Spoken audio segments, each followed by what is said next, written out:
Venezuela इतना कमजोर देश नहीं है जितना कमजोर दिखाया गया। यूनाइटेड स्टेट की यह एक्टिविटी पूरे दुनिया की एक्टिविटी को चेंज कर देगी। हर एक देश अपने डिफेंस पर भरोसा करना चाहे, लेकिन सिर्फ ऑयल को कैप्चर करने के लिए नहीं।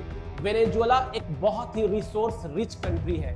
इसके पास गोल्ड है, इसके पास कॉपर है, इसके पास लिथियम है, इसके पास सिल्वर है, और दुनिया में सबसे ज्यादा कहीं पर क्रूड ऑयल का रिजर्व है तो वह है वेनेजुएला।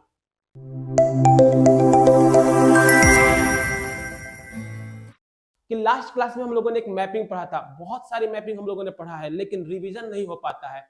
रिवीजन होए इसके लिए हमने इसको आज के पीडीएफ में इंक्लूड कर दिया था। सबसे पहले आप लोग ये बताओ, ये जो बाल्टिक सी है ये कितने देश के साथ बॉर्डर टच करता है? देखो यहां पर काउंट ही कर लेते हैं। डेनमार्क, स्वीडन, फिनलैंड, फिर Russia, Estonia, Latvia, Lithuania, Poland, Germany.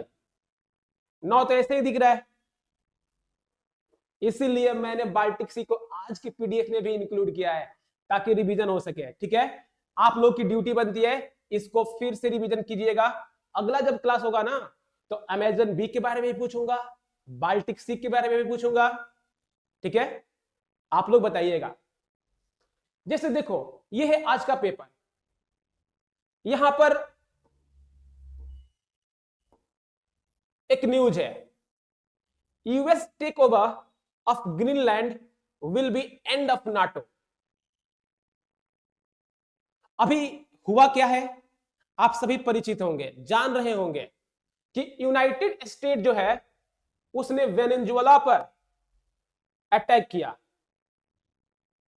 ठीक है, और यूनाइटेड स्टेट ने क्या किया, वेनेजुएला पर अटैक किया, और वेनेजुएला के जो प्रेसिडेंट थे उनको फॉर्मर प्रेसिडेंट बना दिया, उनको किडनैप कर लिया और ले जाकर के अपने देश में परेड करा रहा है। देखिए इस पूरे सिनेरियो को मैं डिस्कस करूंगा लेकिन नेक्स्ट क्लास में। मैं अभी बताता हूं ना कि वेनेजुएला इतना कमजोर देश नहीं है जितना कमजोर दिखाया गया।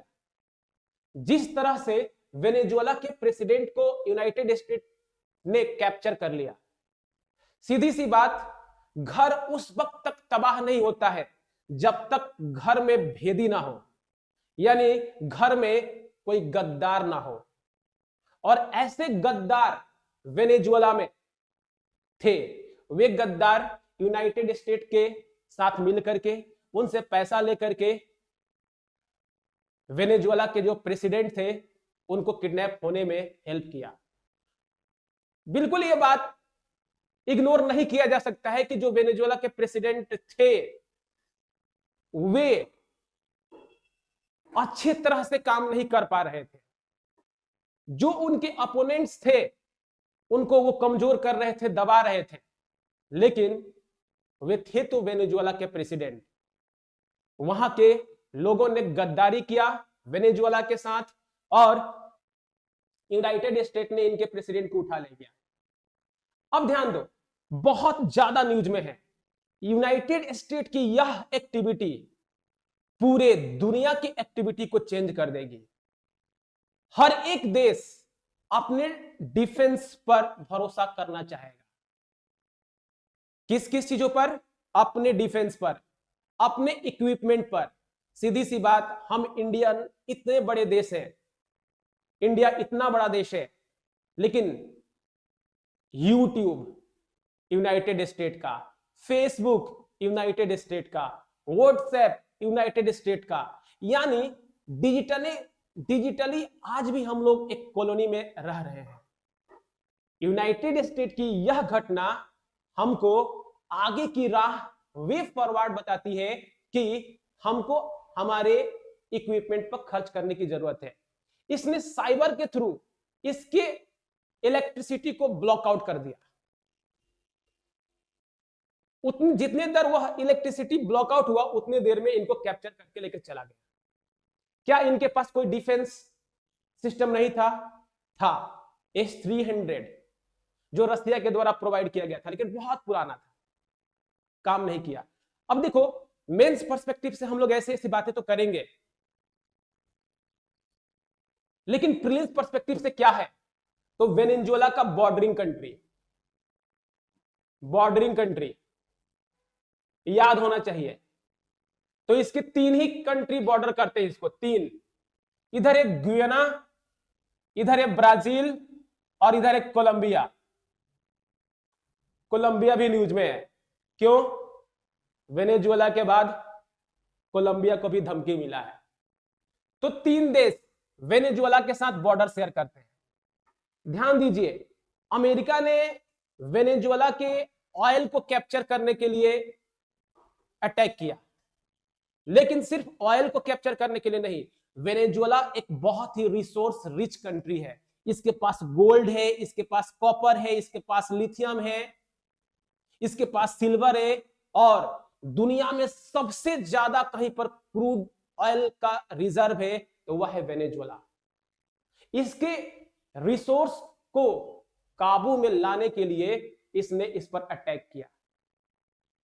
तो सवाल यह उठता है कि दुनिया में सबसे ज्यादा क्रूड का रिजर्व कहां है? जवाब आपका होगा वेनेजुएला। वेनेजुएला में एक लेक है, लेक तो बहुत है, लेकिन एक लेक जिसको याद कीजिएगा, लेक माराकाइबो। ये साउथ अमेरिका का सबसे डीपेस्ट लेक है। लेक माराकाइबो डीपेस्ट लेक है। तो 2 मैंने फैक्ट बताया, एक कि यहां पर सबसे ज्यादा क्रूड ऑयल रिजर्व है, दूसरा लेक माराकाइबो, और तीसरा इसके बॉर्डरिंग कंट्री कौन कौन? तो गुयाना, ब्राजील और कोलंबिया। इसको याद रखिएगा, अगले दिन के क्लास में हम लोग इसको फिर से रिकैप करेंगे। अभी मैं आप लोग को बता रहा था, यस, ट्रंप ने यह भी धमकी दिया है, क्या चीज? कि ग्रीनलैंड को कैप्चर कर लेंगे। 2 फैक्ट याद करना ग्रीनलैंड से, कि जो ग्रीनलैंड है ना, ये ज्योग्राफिकली नॉर्थ अमेरिका का पार्ट है, लेकिन पॉलिटिकली डेनमार्क का हिस्सा है।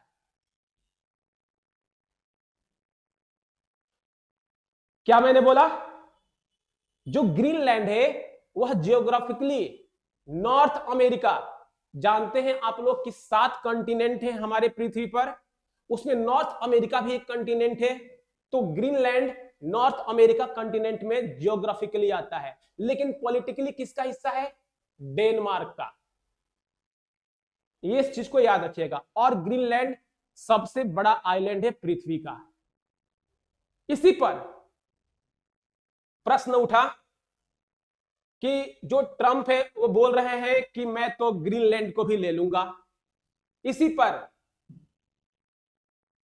जो डेनमार्क की प्रधानमंत्री है, इन्होंने कहा यदि तुम ऐसा सोच रहे हो तो नाटो को भूल जाओ, नाटो को भूल जाओ। आज के क्लास में इतना ही, अगली क्लास में नाटो से ही शुरू करेंगे। तब तक आप लोग पीडीएफ को रिवाइज कीजिए। मैं उम्मीद करता हूं आप सबको क्लास अच्छा लगा होगा। रिवीजन कीजिए, दिन प्रतिदिन टेक्निकल प्रॉब्लम सॉल्व होती जाएगी, क्लास और अच्छी होगी। ठीक है, आज क्लास में इतना ही। Thank you.